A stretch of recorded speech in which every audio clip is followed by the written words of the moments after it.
දැන් අපි බලන්නේ Word ෆයිල් එකක open කියන command එක පාවිච්චි කරන හැටි. open කියන command එක අපි පාවිච්චි කරන්නේ අපි දැනට හදලා තියෙන දැනට මීට කලින් සකස් කරලා තියෙන ෆයිල් එකක් open කරගන්න. උදාහරණයකට මේ open කියන command එක මත ක්ලික් කරොත් එහෙම අපි මීට කලින් හදපු ෆයිල් වල විස්තරයක් අපිට මේ වගේ දකින්න පුළුවන්. උදාහරණයකට අද හදපු ෆයිල්ස් මෙතන පෙන්නනවා. ඒ වගේම ඊයේ හදපු ෆයිල්ස් ටිකක් මෙතන පෙන්නනවා. ඒ වගේම ගිය සතියේ මේ සතිය ඇතුළත හදපු ෆයිල්ස් ටිකක් මෙතනින් පෙන්නනවා. ඒ වගේම මෙතන පහලින් හොඳ වැදගත් ඔප්ෂන් එකක් තියෙනවා. ඒ තමයි recover unsaved documents කියලා. ඒ කියන්නේ අපි ડોකියුමන්ට් එකක වැඩ කරගෙන යද්දි හදිස්සියවත් කරන්ට් එක ගියා. එහෙම නැත්නම් අපේ කම්පියුටර් එක ෂට් ඩවුන් වුණා. මොන හරි ගැටලුවක් වුණා නම් අපිට සේව් කරගන්න බැරි වුණා නම් ඒ සේව් කරගන්න බැරි වෙච්ච ෆයිල් එක ඕපන් කරගන්න මේ ටැබ් එක පාවිච්චි කරන්න පුළුවන්. මම දැන් දල වශයෙන් එක ෆයිල් එකක් ඕපන් කරලා පෙන්නන්නම්. අපිට මතකයි අපි මීට කලින් හැදුවා test class document කියලා ෆයිල් එකක්. ඒ ෆයිල් එක තමයි දැන් මේ උඩටම ඇවිත් තියෙන්නේ. එතකොට ඒ ෆයිල් එක මත ක්ලික් කරොත් එහෙම අපිට පුළුවන් එදා අපි කලින් අපි සකස් කරපු ටෙස්ට් ෆයිල් එක ඕපන් කරගන්න. ඒ වගේම තමයි මෙතන තව info කියලා ටැබ් එකක් තියෙනවා. ඔබට පේනවා info කියලා ටැබ් එකක් තියෙනවා. මේ ටැබ් එකේ කියන්නේ මේ ෆයිල් එකේ තියෙන properties ගැන. මේ ෆයිල් එකේ තියෙන තොරතුරු ගැන. උදාහරණයකට ඔබට පේනවා මේ ෆයිල් එකේ size එක කිලෝබයිට් 12.3යි, pages 1යි, words 2යි, වචන 2යි ලියලා තියෙන්නේ. total editing time මේ ෆයිල් එක එඩිට් කරලා තියෙන ටයිම් එක විනාඩි 9ක් අපි මේක එඩිට් කරලා තියෙනවා. ඒ වගේම එඩිට් කරපු ඩේට් ටික උදාහරණයකට මේ ෆයිල් එක ක්‍රියේට් කරේ අද 11:52ට. ඒ වගේම මොඩිෆයි කරේ 12:01ට. මේ වගේ ටිකක් ලොකු විස්තර ටික අපිට හම්බ වෙනවා. ඒ වගේම තමයි මෙතන වැදගත් දේවල් ටිකක් තියෙනවා. ඒ තමයි related people කියන එක. related people කියලා කියන්නේ මේ ෆයිල් එක හැදුවේ කවුද, author කවුද, නැත්නම් මේ ෆයිල් එක ක්‍රියේට් කරේ කවුද, මොඩිෆයි කරේ කවුද කියන එක මේ දෙක අපිට ඉස්සරහට ගොඩක් වැදගත් වෙනවා. ඒ නිසා ඒ දෙකත් මෙතන තියෙනවා කියලා අපි මතක තියාගමු. ඒ වගේම related documents ගැන මෙතන පහළ පොඩි icon එකක් තියෙනවා. ඒ related documents කියන එකත් අපිට ඉදිරියේදී ඕනි වෙනවා. අපි ඒ ගැන ඉදිරියේදී කතා කරමු. ඒ වගේම මේ ෆයිල් එක share කරන්න මෙතන අපිට option එකක් දීලා තියෙනවා. මේ share option එකෙන් අපිට පුළුවන් මේ ෆයිල් එක තව කාට හරි share කරලා එයත් සමග මේ ෆයිල් එක edit කරන්න. අපි word option එකේදී ඒ ගැන කතා කරනවා. ඒ වගේම තමයි copy path කියලා ෆයිල් ටැබ් එකක් දීලා තියෙනවා. copy path කියලා කියන්නේ මේ ෆයිල් එක OneDrive එකේ save කරලා තියෙන තැන. උදාහරණයකට මම මෙතන click කරලා අපි බලමු වෙන තැනකට නිකන් paste කරගෙන බලමු මේ path එක මොකක්ද කියලා. ඔබට පේනවා මේ තමයි ෆයිල් එක share කරලා තියෙන තැන. GCL my SharePoint එකේ personal admin GCL my document මේ විදිහට මේ ෆයිල් එක save කරලා තියෙන තැන ගැන අදහසක් ඒ copy path එකේ අපිට දෙනවා. ඒ වගේම open file location කියලා ටැබ් එකක් මෙතන තියෙනවා. මේ open file location ටැබ් එකෙන් කරන්නේ මේ ෆයිල් එක save කරලා තියෙන තැන අපිට open කරලා පෙන්නනවා. උදාහරණයකට මෙතන click කරොත් මේ ෆයිල් එක තියෙන තැන අපිට පෙන්නනවා. අපි මේ ෆයිල් එක හැදුවේ class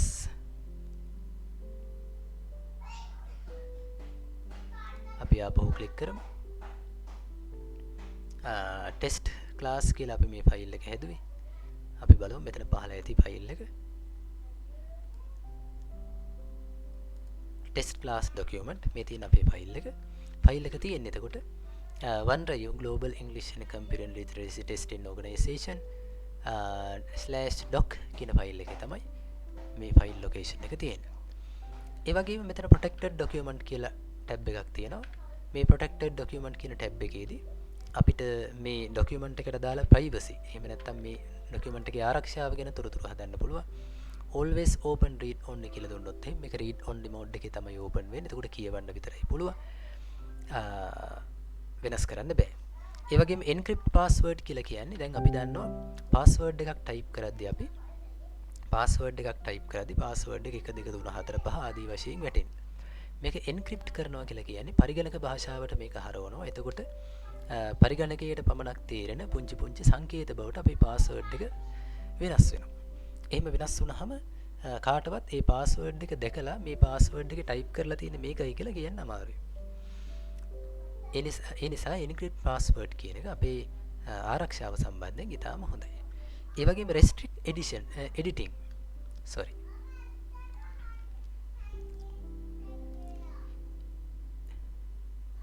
හරි රෙස්ට්‍රික්ට් එඩිටින් කියලා අපිට ටැබ් එකක් දීලා තියෙනවා. රෙස්ට්‍රික්ට් එඩිටින් කියලා කියන්නේ මේ ෆයිල් එක එඩිට් කරන එක නවත්තනවා කියන එක. මේ ෆයිල් එක එඩිට් කරන එක නවත්තන්න පුළුවන්. ඒක වෙන්නේ ඇත්තටම මේ අපිට පුළුවන් ඔන්ලයින් කොලබරේෂන් ක්‍රමවේදයට එහෙම නැත්නම් Microsoft 365 හරහා මේ ෆයිල් එක එඩිට් කරන තව කෙනෙකුට ෂෙයා කරලා තියන්න. එහෙම ෂෙයා කරලා තියෙනවා නම් මේ restrict editing කියන ටැබ් එක පාවිච්චි කරොත් මේ ෆයිල් එක එඩිට් කරන එක නතර වෙනවා. කාටවත් එඩිට් කරන්න බැරි වෙනවා. ඒ වගේම restrict access කියන්නේ මේ ෆයිල් එකට access වෙන එක, මේ ෆයිල් එක ඕපන් කරන එක, ඒ වගේම මේකේ තියෙන දේවල් එඩිට් කරන එක, කොපි කරන එක, print කරන එක නතර. දැන් අපි බලන්නේ Word document එකක දැන් අපි බලන්නේ අපි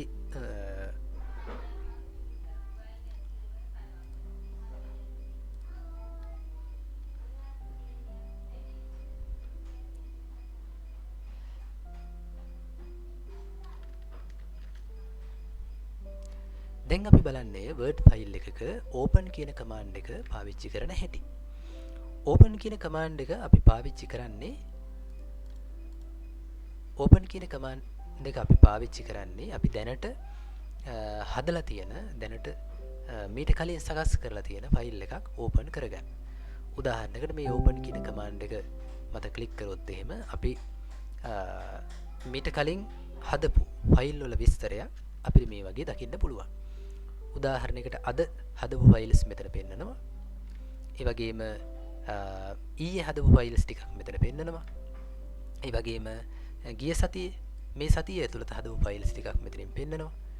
ඒ වගේම මෙතන පහලින් හොඳ වැදගත් ඔප්ෂන් එකක් තියෙනවා. ඒ තමයි recover unsaved documents කියලා. ඒ කියන්නේ අපි ડોකියුමන්ට් එකක වැඩ කරගෙන යද්දී හදිස්සියවත් කරන්ට් එක ගියා. එහෙම නැත්නම් අපේ කම්පියුටර් එක ෂට් ඩවුන් වුණා. මොන හරි ගැටලුවක් වුණා නම් අපිට සේව් කරගන්න බැරි වුණා නම් ඒ සේව් කරගන්න බැරි වෙච්ච ෆයිල් එකක් ඕපන් කරගන්න මේ ටැබ් එක පාවිච්චි කරන්න පුළුවන්. මම දැන් දල වශයෙන් එක ෆයිල් එකක් ඕපන් කරලා පෙන්නන්නම්. අපිට මතකයි අපි මීට කලින් හැදුවා test class document කියලා ෆයිල් එකක්. ඒ ෆයිල් එක තමයි දැන් මේ උඩට මෙවිත් තියෙන්නේ. එතකොට ඒ ෆයිල් එක මත ක්ලික් කරොත් එහෙම අපිට පුළුවන් එදා අපි කලින් අපි සකස් කරපු ටෙස්ට් ෆයිල් එක ඕපන් කරගන්න. ඒ වගේම තමයි මෙතන තව info කියලා ටැබ් එකක් තියෙනවා. ඔබට පේනවා info කියලා ටැබ් එකක් තියෙනවා. මේ ටැබ් එකේ ඇත්තටම කියන්නේ මේ ෆයිල් එකේ තියෙන properties ගැන. මේ ෆයිල් එකේ තියෙන තොරතුරු ගැන. උදාහරණයකට ඔබට පේනවා මේ ෆයිල් එකේ size එක කිලෝබයිට් 12.3යි, pages 1යි, words 2යි, වචන 2යි ලියලා තියෙන්නේ. total editing time මේ ෆයිල් එක එඩිට් කරලා තියෙන ටයිම් එක විනාඩි 9ක් අපි මේක එඩිට් කරලා තියෙනවා. ඒ වගේම එඩිට් කරපු ඩේට් ටික, උදාහරණයකට මේ ෆයිල් එක ක්‍රියේට් කරේ අද 11:52ට. ඒ වගේම මොඩිෆයි කරේ 12:01ට. මේ වගේ ටිකක් ලොකු විස්තර ටිකක් අපිට හම්බ වෙනවා. ඒ වගේම තමයි මෙතන වැදගත් දේවල් ටිකක් තියෙනවා. ඒ තමයි related people කියන එක. related people කියලා කියන්නේ මේ ෆයිල් එක හැදුවේ කවුද, author කවුද, නැත්නම් මේ ෆයිල් එක ක්‍රියේට් කරේ කවුද, මොඩිෆයි කරේ කවුද කියන එක. මේ දෙක අපිට ඉස්සරහට ගොඩක් වැදගත් වෙනවා. ඒ නිසා ඒ දෙකත් මෙතන තියෙනවා කියලා අපි මතක තියාගමු. ඒ වගේම related documents ගැන මෙතන පහළ පොඩි icon එකක් තියෙනවා.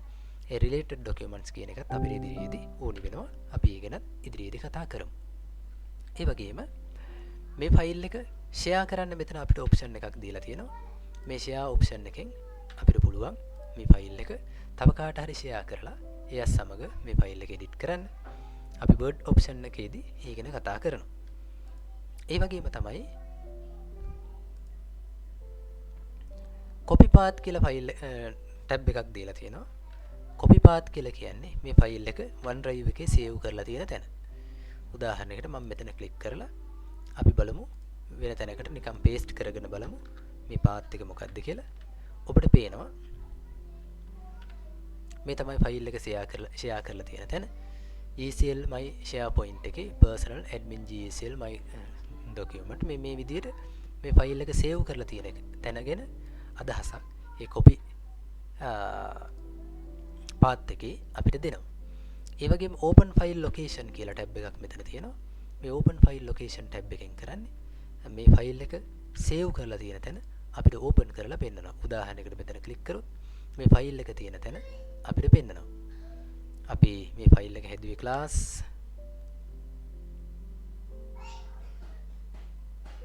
අපි ආපහු ක්ලික් කරමු. ටෙස්ට් ක්ලාස් කියලා අපි මේ ෆයිල් එක හැදුවේ. අපි බලමු මෙතන පහළ ඇති ෆයිල් එක. ටෙස්ට් ක්ලාස් ඩොකියුමන්ට් මේ තියෙන අපේ ෆයිල් එක. ෆයිල් එක තියෙන්නේ එතකොට OneDrive Global English and Computer Literacy Testing Organization /doc කියන ෆයිල් එකේ තමයි මේ ෆයිල් ලොකේෂන් එක තියෙන්නේ. ඒ වගේම මෙතන protected document කියලා ටැබ් එකක් තියෙනවා. මේ protected document කියන ටැබ් එකේදී අපිට මේ document එකට දාලා privacy එහෙම නැත්නම් මේ document එකේ ආරක්ෂාව ගැන තොරතුරු හදන්න පුළුවන්. always open read only කියලා දුන්නොත් එහෙනම් මේක read only mode එකේ තමයි open වෙන්නේ. එතකොට කියවන්න විතරයි පුළුවන්. වෙනස් කරන්න බෑ. ඒ වගේම encrypt password කියලා කියන්නේ දැන් අපි දන්නවා password එකක් type කරද්දී අපි password එකක් type කරද්දී password එක 1 2 3 4 5 ආදී වශයෙන් වැටෙනවා. මේක encrypt කරනවා කියලා කියන්නේ පරිගණක භාෂාවට මේක හරවනවා. එතකොට පරිගණකයට පමණක් තේරෙන පුංචි පුංචි සංකේත බවට අපේ password එක වෙනස් වෙනවා. එහෙම වෙනස් වුණාම කාටවත් ඒ password එක දැකලා මේ password එක type කරලා තියෙන මේකයි කියලා කියන්න අමාරුයි. ඒ නිසා encrypt password කියන එක අපේ ආරක්ෂාව සම්බන්ධයෙන් ඉතාම හොඳයි. ඒ වගේම restrict editing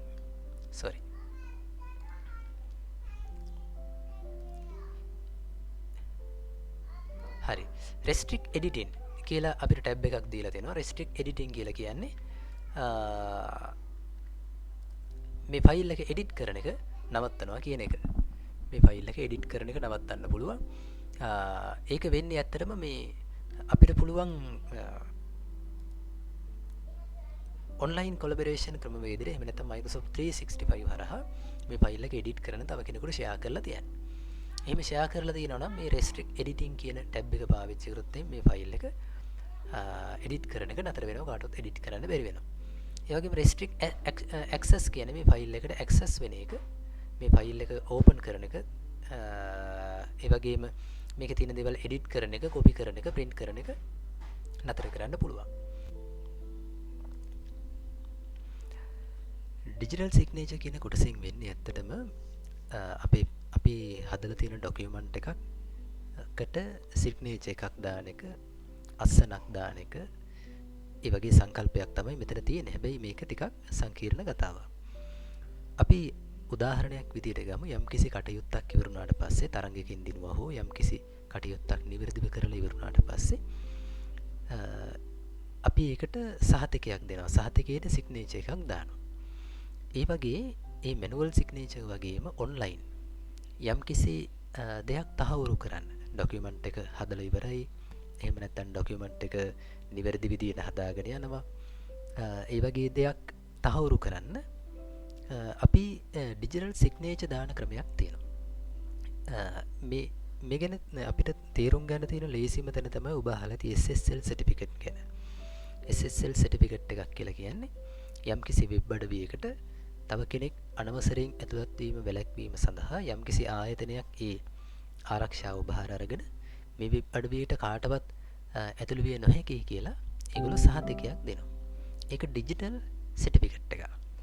එතකොට මේ වගේ ඩිජිටල් සර්ටිෆිකේට් එකක් ඉෂුව කරනකොට ඩිජිටල් සර්ටිෆිකේට් එකක් දෙනකොට අපි ඒ සඳහා යොදා ගන්න තාක්ෂණික ක්‍රමවේදයට තමයි ඩිජිටල් සිග්නේචර් කියලා සරලව කියන්නේ. මම කියනට වැඩිය මේක ටිකක් සංකීර්ණ කතාවක්. අපි ඉස්සරහට මොඩියුල් වලදී අපි ඒව ගැන කතා කරනවා.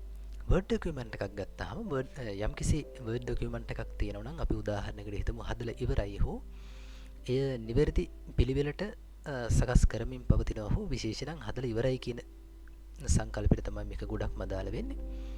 අපි සිග්නේචර් එකක් දාලා ඒක කම්ප්ලීට් කියලා තහවුරු කිරීමක් කරලා තියන්න ඩිජිටල් සිග්නේචර් එකක් පාවිච්චි කරනවා. මේ සඳහා Windows මගින් අපිට ලබා දෙන ෆැසිලිටි එකක්, සර්ටිෆිකේට් ෆැසිලිටි එකක් අපි පාවිච්චි කරනවා. මේ වගේ ඩොකියුමන්ට් එකක ඩිජිටල් සිග්නේචර් එකක් යොදා ගැනීම සඳහා. මම උදාහරණයකට පෙන්නන්නම්.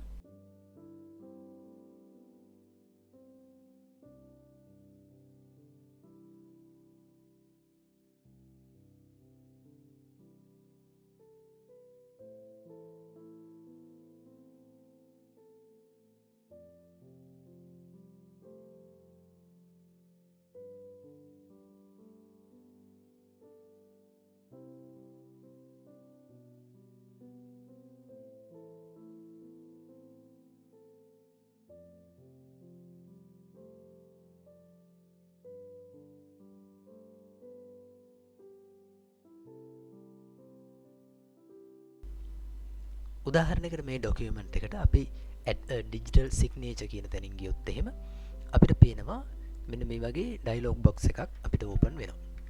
මේ ඩයලොග් බොක්ස් එකේ තියෙන දේවල් බලන්න මුලින්ම තියෙනවා කමිට්මන්ට් ටයිප්. මේ කියන්නේ මේ සිග්නේචර් එක, මේ ඩිජිටල් සිග්නේචර් එක එහෙම නැත්නම් ඩිජිටල් සර්ටිෆිකේට් එක මේ ඩොකියුමන්ට් එකට අපි ඉෂුව කරන්නේ ඇයි කියන කාරණය. මෙතන අපිට ඔප්ෂන් කිහිපයක් තියෙනවා. ඔබට පේන වෙති. පළවෙනි එක තමයි created and approved this document. මේක හදලා ඉවරයි සහ මේක approve කරලා ඉවරයි. දෙවෙනි ඔප්ෂන් එක තමයි approved this document. මේක approve කරලා ඉවරයි. තුන්වෙනි එක තමයි created this document. මේ document එක හදලා ඉවරයි. මෙන්න මේ කාරණා තුනට අපිට certificate එකක් issue කරන්න පුළුවන්. ඒක පළවෙනි දේ. ඒ වගේම තමයි මෙතන අපිට තව ඔප්ෂන් එකක් දීලා තියෙනවා. අපිට මේ සර්ටිෆිකේට් එක එහෙම නැත්නම් ඩිජිටල් සිග්නේචර් එක ඉෂුව කරන්න අපේ පර්පස් එකක් මෙතන අපිට ලියලා තියන්න පුළුවන්. උදාහරණයකට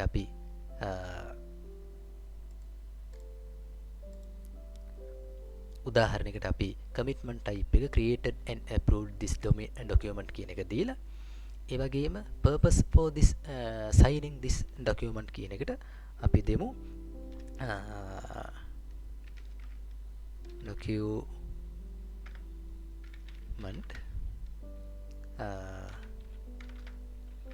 finished successfully. මේ වගේ අපි ඒ කියන්නේ මේ ડોකියුමන්ට් එක සාර්ථක විවර කරලා තියෙන්නේ මේ වගේ දෙයක් අපි කියලා අපිට මේ සහතිකය ඉෂුව කරන්න පුළුවන්. ඒ වගේම තමයි to include information about the මේ සයින් කරන කෙනාගේ විස්තර අපිට අවශ්‍ය නම් මෙතනින් ඇතුළත් කරලා තියන්න පුළුවන්. මම උදාහරණයකට ඒකත් පෙන්නන්නම්.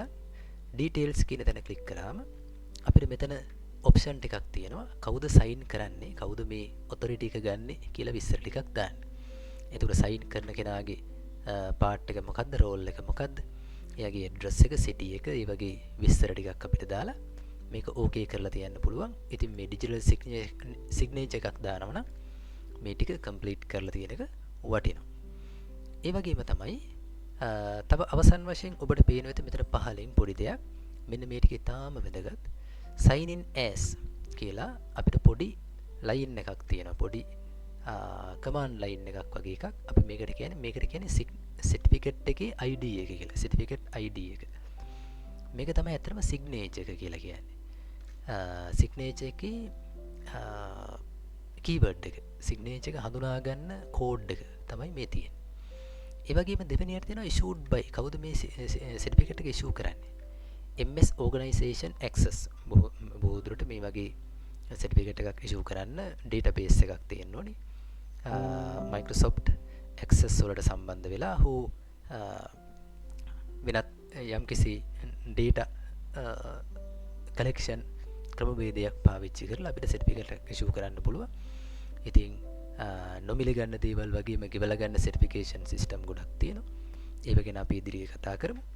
එහෙම දෙයක් පාවිච්චි කරලා අපිට මේ ડોකියුමන්ට් එකට සර්ටිෆිකේට් එකක් ඉෂුව කරන්න පුළුවන්. මෙතනින් sign කියන තැන ක්ලික් කරාම අපිට මේ සර්ටිෆිකේට් එක ඉෂුව වෙනවා. දැන් සමහර තැන්වල දැන් උදාහරණයකට මෙතන මට මේ මෙසේජ් එක ආවේ නැහැ. සමහර තැන්වල මේ sign කියන තැන ක්ලික් කරාම අපෙන් පාස්වර්ඩ් එකක් දෙන්න කියනවා මෙතෙන්ට. සමහර තැන්වල ඉන්නේ සමහර තැන්වල එනවා පාස්වර්ඩ් එකක් දෙන්න කියනවා. මේ පාස්වර්ඩ් එක මත තමයි මේ සර්ටිෆිකේට් එක නැවත රෝල් බෑක් කරන්න. එහෙම නැත්නම් මේ සර්ටිෆිකේට් එක වෙනස් කරන්න. යම්කිසි වෙනස්කම් කරන්න අවසර ගන්න පුළුවන් වෙන්නේ මේ පාස්වර්ඩ් එක මත. එතකොට දැන් ඔබට පේනවා මේ සර්ටිෆිකේට් එක ඉෂුව කරාට පස්සේ recoverable signature කියලා මෙතන රතු පාට ලයින් එකක් ටැබ් එකක් ආවා. ඒකේ තේරුම තමයි මේ සර්ටිෆිකේට් එක දාලා තියෙන්නේ සර්ටිෆිකේට් එක recoverable signature එකක්. ඒ කියන්නේ මේක නැවත සකස් කළ හැකි signature එකක් කියන එක මෙතන අපි කියවුවොත් එහෙම one or more the digital signatures in this document is recoverable or could not be verified. A recoverable signature may include that an error occurred when the document was signed. දැන් මේ අතරම කියන්නේ මේ ගොඩක් මේ signatures අපි ගෙවලා ගන්න ඕනේ ඒවා තියෙන්නේ. මෙතන එහෙම ගෙවලා ගන්න ඕනේ ක්‍රමවේදයක් මම හදලා නැහැ. ඒ නිසා මේ අපිට වැටෙන්නේ ටෙම්පරරි తాවකාලික signature එකක් මේ මෙట్లా තියෙන recoverable signature එකක්. ඒ වගේම දෙවෙනි ඔප්ෂන් එක මෙතන අපිට වැටලා තියෙනවා protect document කියන එක. මේ document එක this document has been marked as final to discourage editing. ඒ කියන්නේ මේ document එක හදලා ඉවරයි edit කරන එක discourage කරලා තියෙනවා. එහෙම නැත්නම් edit කරන එක ඇති උනන්දුව නැති කරලා තියෙනවා. edit කරන්න එපා කියලා සරල වශයෙන්ම කියන්නේ. ඒක තමයි මේ කතාවේ තියෙන්නේ. එතකොට තව ඉතින් inspect document කියලා option එකක් තියෙනවා. inspect document කියන එකෙන් බලාපොරොත්තු වෙන්නේ මේ document එකට access වෙන්නේ කොහොමද කියලා විස්තර ටික මේ accessibility කියන කොටසෙන් බලා ගන්න පුළුවන්. මේ document එකට අපිට access තියෙනවද නැද්ද කියලා. ඒ වගේම තමයි manage document කියලා ටැබ් එකක් තියෙනවා.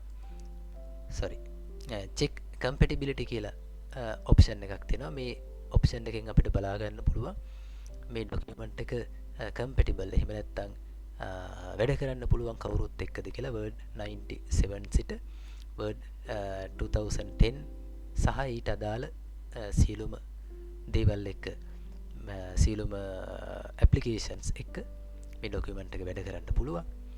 ඒ වගේම තමයි මෙතන manage document කියලා තැනක් තියෙනවා. manage document කියන තැන checkout කියලා තැනක් තියෙනවා. මේ checkout කියන එකට දුන්නොත් එහෙම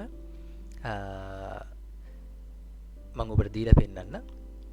දුන්නාම මේ edit කරන්න තියෙන හැකියාව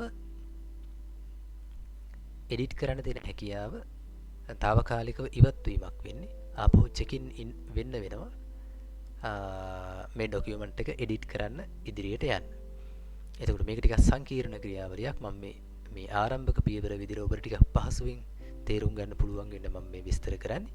මේ ගැන ඉස්සරහට අපි විස්තර කතා කරනවා. ඒ වගේම තමයි recover unsaved document කියන එක අපි කතා කරා. එතකොට මේ ක්‍රමයට තමයි signature එකක් අපි issue කරන්නේ. ඒ වගේම තව විශේෂ දෙයක් පෙන්වන්න තියෙනවා. signature එකක් issue කරාට පස්සේ මේක marked as finished, marked as final. ඒකේ තේරුම මේ document එක දැන් හදලා ඉවරයි කියලා මාක් කරලා තියෙනවා. දැන් ඔබට පේනවා මේ document එක ගත්තාම මේ document එකේ මේ tabs කොහෙවත් මේ document එක edit කරන්න අවශ්‍ය කරන මේ tabs ටික open වෙන්නේ නැහැ. මේ හැම එකක්ම hide වෙලා තියෙනවා. ඒකේ තේරුම මේ document එක හදලා ඉවරයි කියන එක. අපි insert, design, layout කෝකට ගියත් මේ document එක edit කරන්න තියෙන option ටික අපෙන් hide වෙලා තියෙන්නේ. එතකොට අපිට අවශ්‍ය නම් මේ document එක edit කරන්න මේක editable document එකක් විදිහට අපිට හදා ගන්න වෙනවා. ඒකට මේකේ නම් අපි මේ తాවකාලික certificate එකක් ඉන්න මෙතන edit document කියලා option එකක් දීලා තියෙනවා. මේ document එකෙන් අපිට විස්තර මේක edit කරන්න පුළුවන්. ඒ වගේම view signature කියන එකට ගියොත් එහෙම මේ signature එක දැම්මේ කවුද, signature එකේ විස්තර මොනවද, ඒ තොරතුරු ටිකත් මෙතනින් බලා ගන්න පුළුවන්. මේ පේන්නේ ඒ signature එකට අදාළ තොරතුරු ටික. එතකොට මෙතනින් මේ view certificate කියන තැනින් මම ඔබට කලින් කිව්වා වගේ මෙතන issue කරලා තියෙන certificate එක මොකක්ද කියලා බලා ගන්නත් පුළුවන්. මේ ගැන යම් අපැහැදිලි තත්ත්වයක් තිබ්බොත් එහෙම පොඩ්ඩක් අපිට දැනුම් දෙන්න. අපි ඒ ගැන තව විස්තර ටිකක් ඔබට කියන්න. හරි. එහෙමනම් මෙතනින් view edit document කියන තැනට ගිහිල්ලා අපි මේ certificate එක తాවකාලිකව අයින් කරලා අපි ඉදිරියට යන්නයි හදන්නේ. එතකොට තව අපිට එක ඔප්ෂන් එකක් ඉතුරු වෙනවා. ඒ තමයි info කියන තැන protected document කියන කොටසේ mark as final කියන කොටස අපිට ඉතුරු වුණා. mark as final කියන එකෙන් වෙන්නේ අපි යම්කිසි document එකක් හදලා ඉවර නම් මේක final කරලා තියෙනවා. final කරලා තියෙනවා කියලා කියන්නේ මෙතනින් එහාට මේ document එක අපි edit කරන්නේ නැහැ කියන එක. කවුරු හරි කෙනෙක් මේ document එක open කරාම එයාට මේ වගේ මෙතන උඩින් පොඩි message එකක් එනවා.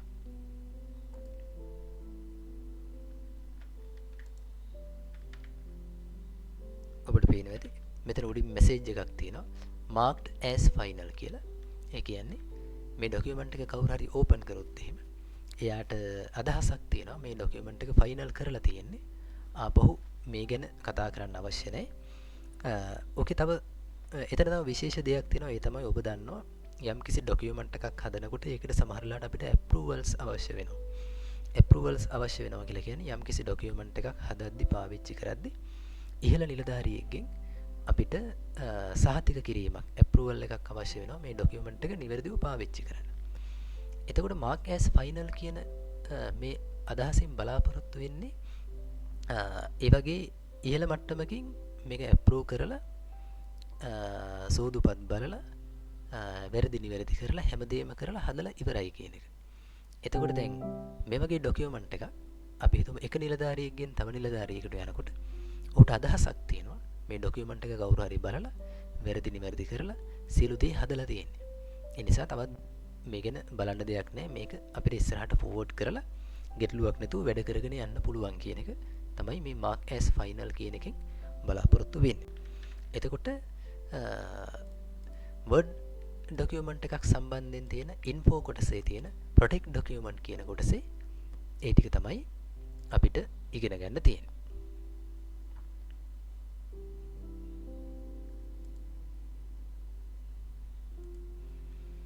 අවසාන වශයෙන් තව කොටස් දෙකක් තියෙනවා. ඒ ගැනත් කතා කරලා අපි මේ පාඩම ඉවර කරමු. ඊළඟ එක තමයි inspect document කියන එක. inspect document කියලා කියන්නේ මේ document එකේ යම්කිසි හොඳ නරක ගැටලු එහෙම තියෙනවා නම් ඒවා යම්කිසි සාධනීය තැන් සහ වැරදි තැන් ගැටලු තැන් තියෙනවා නම් ඒවා බලාගෙන තමයි අපි මේ inspect document කියන කොටස පාවිච්චි කරන්නේ. උදාහරණයකට check for issues කියන එක inspect document කියන එකේ check for issues කියන කොටස දුන්නොත් එහෙම මේ document එකේ යම්කිසි ගැටලු තියෙනවා නම් ඒ වගේම document එක සම්බන්ධ විශේෂයෙන් අපි දැනගත යුතු දේවල් තියෙනවා නම් අපිට filter කරලා හෝ pin කරලා අපිට ඒක ගන්න පුළුවන්.